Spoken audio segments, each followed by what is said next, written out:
Hello dear students, today we are discussing worksheet number 76 for class 10 science 22nd जनवरी के worksheet है आपकी। Chapter है acid basis and salts और आज हम करेंगे इसकी revision worksheet number 3। Chemical properties of acids and bases यानी कि अम्ल तथा क्षारकों की रासायनिक अभिक्रियाएं, दोनों मीडियम्स को साथ लेके चलते हैं। एसिड्स की जो केमिकल प्रॉपर्टीज़ हैं उनमें सबसे पहले रिएक्शन है एसिड और मेटल का रिएक्शन, यानी कि जब भी एसिड एंड मेटल रिएक्ट करते हैं तो वो क्या प्रिपेयर करते हैं, वो एक सॉल्ट और हाइड्रोजन गैस रिलीज करते हैं। लाइकवाइज अम्ल जो हैं वो धातुओं के साथ जब रिएक्शन करते हैं तो एक लवण बनाते हैं और हाइड्रोजन गैस को रिलीज करते हैं। एक एग्जाम्पल के द्वारा समझें तो यहाँ आप देख रहे हैं कि हाइड्रोक्लोरिक एसिड जब जिंक के साथ रिएक्शन करता है तो जिंक क्लोराइड एक सॉल्ट बनता है और हाइड्रोजन गैस। तो ये हमें रिएक्शन याद कर लेना है, ये जनरल रिएक्शन है। इसको याद करने के बाद आप किसी भी मेटल के साथ कोई भी रिएक्शन करेंगे किसी एसिड का तो आपको पता होगा कि सॉल्ट बनना है और हाइड्रोजन गैस रिलीज होना है, तो इससे आपका ईजी हो जाता है। फिर है एसिड और मेटल कार्बोनेट या मेटल हाइड्रोजन कार्बोनेट का रिएक्शन। जब एसिड किसी भी मेटल हाइड्रोजन कार्बोनेट से या मेटल कार्बोनेट से रिएक्शन करता है तब क्या होता है, तो यहाँ पर मेटल कार्बोनेट लिखा है, एक तो धातु कार्बोनेट है, दूसरा मेटल हाइड्रोजन कार्बोनेट यानी कि धातु बाइकार्बोनेट हम जिसको बोल देते हैं, हाइड्रोजन कार्बोनेट को बाइकार्बोनेट भी बोल देते हैं। इन दोनों में फ़र्क क्या है कि जो मेटल कार्बोनेट है, सपोज मेटल हमारा M है और उसके साथ में कार्बोनेट MCO3 यानी कि जो CO3 ग्रुप है वो कार्बोनेट है, और HCO3 हाइड्रोजन कार्बोनेट है, इसको हम बाइकार्बोनेट भी बोल देते हैं। तो दोनों ही केस में या तो मेटल कार्बोनेट हो या मेटल हाइड्रोजन कार्बोनेट हो, दोनों ही केसेस में एक लवण, कार्बन डाइऑक्साइड गैस और जल बनता है, यानी कि salt, carbon dioxide gas and water. For example HCl reacts with Na2CO3 और NaCl CO2 एंड वाटर हमें प्राप्त होगा। ठीक है, इसी प्रकार ये सोडियम कार्बोनेट के साथ रिएक्शन था। अब HCl का रिएक्शन अगर हम सोडियम हाइड्रोजन कार्बोनेट के साथ देखेंगे तो भी हमें लवण, कार्बन डाइऑक्साइड एंड वाटर मिलेगा। बस यहाँ जब इक्वेशन को जब हम बैलेंस करेंगे तो ये आप इसमें फ़र्क देखोगे कि यहाँ दो जो हैं एटम्स हैं और इधर भी इसमें जो है यहाँ पर हाइड्रोक्लोरिक एसिड का यहाँ पर एक ही आएगा। एसिड और बेस का जब रिएक्शन होता है तो ये रिएक्शन आप बहुत पहले से भी पढ़ते आ रहे हैं। एसिड और बेस का जब भी रिएक्शन होगा तो वो एक लवण और जल को जो है बनाता है, यानी कि सॉल्ट एंड वाटर प्रिपेयर होते हैं। क्यों? क्योंकि एसिड और बेस का जो रिएक्शन है वो न्यूट्रलाइजेशन रिएक्शन है, उसको उदासीनीकरण भी कहते हैं। HCl plus NaOH, NaCl and water, ये एक एग्जाम्पल के साथ दिया गया है। HCl यहाँ एसिड है, NaOH क्या है, बेस है। फिर एसिड का किसी मेटेलिक ऑक्साइड के साथ जब रिएक्शन होता है तो भी सॉल्ट एंड वाटर ही हमें मिलता है। चारों केसेस में सॉल्ट ज़रूर मिल रहा है। ओके, बस हाइड्रोजन गैस रिलीज हो रही है इस वाले रिएक्शन में, और फिर कार्बन डाइऑक्साइड गैस जो है वो हाइड्रोजन कार्बोनेट या मेटल कार्बोनेट के साथ में जब रिएक्शन होता है तो इस तरीके से आप इन्हें याद कर सकते हो। फॉर एग्जाम्पल HCl का जब कैल्शियम कार्बोनेट के साथ रिएक्शन होता है, कैल्शियम ऑक्साइड के साथ रिएक्शन होता है, धातु का ऑक्साइड है ये, तो कैल्शियम क्लोराइड ये लवण मिलेगा और वाटर हमें मिलेगा। उसके बाद एक इंपॉर्टेंट बात दी गई है कि hydrogen gas can be tested by bringing a burning candle near the gas, it Burns with a pop sound. अगर आपसे क्वेश्चन पूछा जाए कि इस रिएक्शन में कौन सी गैस उत्पन्न हुई और फिर आप बताएंगे कि हाइड्रोजन गैस उत्पन्न हुई, और फिर आपसे पूछा जाए कि आप ये कैसे प्रूफ कर सकते हैं कि हाइड्रोजन गैस ही है, तो इसके लिए हम यही बताएंगे कि जो हाइड्रोजन गैस की उपस्थिति है उसको दर्शाने के लिए जब जलती हुई मोमबत्ती को उसके पास ले जाया जाएगा तो वो पॉप ध्वनि के साथ जलती है। तो इससे हमें पता चल सकता है कि हाइड्रोजन गैस यहाँ रिलीज हो रही है। उसके बाद कार्बन डाइऑक्साइड गैस के लिए पूछा जाए तो it can be tested through lime water के द्वारा हम इसको जो है चेक कर सकते हैं, टेस्ट कर सकते हैं। तो कार्बन डाइऑक्साइड की गैस को जो उत्पादित कार्बन डाइऑक्साइड गैस है उसको हम कैसे टेस्ट कर सकते हैं? चूने के पानी से, क्योंकि जब हम उसको चूने के पानी पर प्रवाहित करते हैं तो वो मिल्की हो जाता है, दूधिया हो जाता है। लेकिन अगर हम ज़्यादा अधिक मात्रा में कार्बन डाइऑक्साइड गैस को वहाँ प्रवाहित करते हैं तो उसका दूधियापन गायब भी हो जाता है। ठीक है, तो इसके ऊपर क्वेश्चन भी है, इसको डिटेल में हम वहाँ पर डिस्कस करेंगे। नाउ आपका जो क्वेश्चन नंबर 1 है वो कहता है Na2CO3 और HCl का रिएक्शन। यहाँ पर आपको कुछ रिएक्शंस बताने हैं। NaOH और HCl का रिएक्शन है तो इनको एक बारी कर लेते हैं। Na2CO3 यानी कि सोडियम कार्बोनेट का रिएक्शन HCl के साथ में NaCl वाटर और कार्बन डाइऑक्साइड गैस को बनाता है। NaOH और HCl का जब रिएक्शन है तो ये हम देख रहे हैं कि यहाँ बेस और एसिड का रिएक्शन है, तो यहाँ सॉल्ट बन रहा है NaCl और वाटर।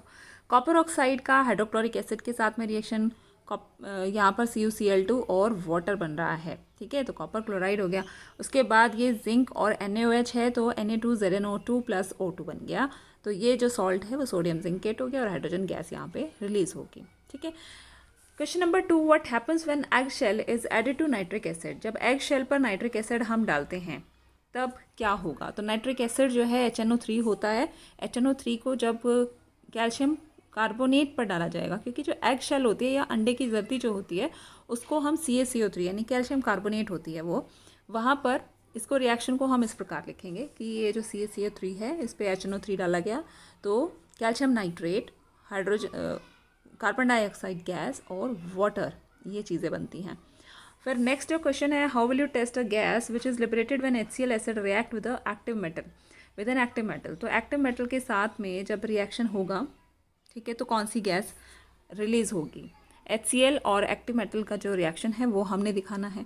तो किसी एक्टिव मेटल का रिएक्शन आप दिखा सकते हैं। यहाँ पर 3 रिएक्शंस लिखे गए हैं, इनको भी आप तीनों को लिख सकते हो। तो यहाँ एल्यूमिनियम और hydrochloric acid AlCl3, aluminium chloride magnesium chloride बनाएगा और जिंक जो है वो जिंक क्लोराइड को बनाएगा और हाइड्रोजन गैस जो है वो हर केस में रिलीज होगी।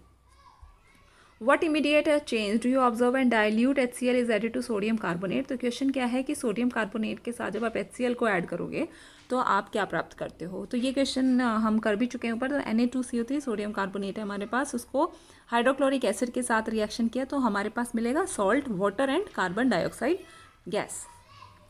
Now fifth question, what do you observe when zinc granules are added to dilute HCl।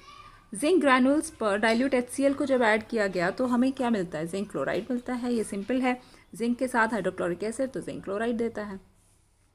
And the next question is why pickles and curd are not stored in copper and brass utensils. तो metallic utensils जो हैं copper और brass जो हैं उनमें आप pickles या curd को स्टोर नहीं करते हैं। तो ऐसा इसीलिए नहीं करते क्योंकि वो रिएक्शन कर सकते हैं, क्योंकि खट्टे पदार्थ जो होते हैं वो अम्लीय प्रकृति के होते हैं। इसका आंसर आप इस प्रकार लिखेंगे और तांबे और पीतल के बर्तनों के साथ वो अभिक्रिया करके विषाक्त लवण बना लेते हैं। सिमिलरली इंग्लिश मीडियम में भी आप लिखेंगे कि curd and pickles are acidic in nature, they react with metallic utensils and food items get poisonous.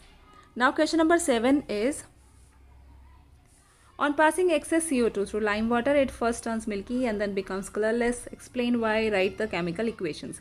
तो ये क्वेश्चन वही आ गया जो अभी हम ऊपर कर रहे थे बात, कि जब लाइम वाटर यानी कि चूने के पानी पे से हम कार्बन डाइऑक्साइड गैस को प्रवाहित करते हैं, पास करते हैं, तो वो मिल्की कलर का हो जाता है। ये मिल्की क्यों हो जाता है, और फिर थोड़ी देर के बाद अगर हम ज़्यादा कार्बन डाइऑक्साइड गैस को प्रवाहित करते हैं तो वो कलरलेस भी हो जाता है।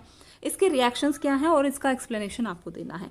तो यहाँ पे आप लिख सकते हो कि जो Ca कैल्शियम हाइड्रोक्साइड जो है, ठीक है, अब यहाँ पे हमने CaOH ट्वाइस लिखा है, ये कैल्शियम कार्बोनेट है। इसकी वजह से आपका जो मिल्कीनेस है वो हमें इसकी वजह से नज़र आता है, ठीक है। एक सेकेंड, यस। तो हमने कैल्शियम हाइड्रोक्साइड लिया और कार्बन डाइऑक्साइड गैस पे जब हम इसको प्रोवाइड करते हैं तो हमें जो कैल्शियम कार्बोनेट मिलता है, कैल्शियम कार्बोनेट जो बनता है, इसकी वजह से इसकी मिल्कीनेस शो होती है और वाटर होता है। लेकिन अगर हम अभी भी इसी पोजीशन पर हम यहाँ पर फिर से कार्बन डाइऑक्साइड गैस को प्रवाहित करते जा रहे हैं तो इस केस में ये जो CaCO3 and water and carbon dioxide दोबारा से हमने और ऐड कर दी तो अब यहाँ पे हमें कैल्शियम हाइड्रोजन कार्बोनेट प्राप्त होता है। कैल्शियम हाइड्रोजन कार्बोनेट जो है वो मिल्की नहीं होता बल्कि कलरलेस होता है। तो ज़्यादा कार्बन डाइऑक्साइड गैस डाल देने से इसका जो कलर है वो चला जाता है, मिल्कीनेस नहीं रहती और कलरलेस हो जाता है। तो इसमें आप इस प्रकार से लिखेंगे, name the gas which is liberated when dilute HCl reacts with zinc metal. तो इसमें कौन सी गैस रिलीज होगी, यहाँ पर आपको हाइड्रोजन गैस रिलीज होगी, इसे आप लिख सकते हैं। Coming to the next question, question number 9, a colorless and odorless gas is liberated when hydrochloric acid is added to a solution of sodium carbonate। The gas is, कौन सी gas होगी, यानी कि हाइड्रोक्लोरिक अम्ल की जब सोडियम कार्बोनेट के साथ अभिक्रिया होती है तो रंगहीन और गंधहीन गैस उत्सर्जित होती है। और वो गैस कौन सी होगी, तो that gas will be carbon dioxide gas. Question number 10 is what is the reaction called when an acid reacts with the face base to produce salt and water, give an example also. तो यहाँ पे आपको बताना है कि उस अभिक्रिया का क्या नाम होता है जिसमें अम्ल और क्षारक की अभिक्रिया होती है और वहाँ हमें लवण और जल प्राप्त होता है, उसका एक एग्जाम्पल देना है।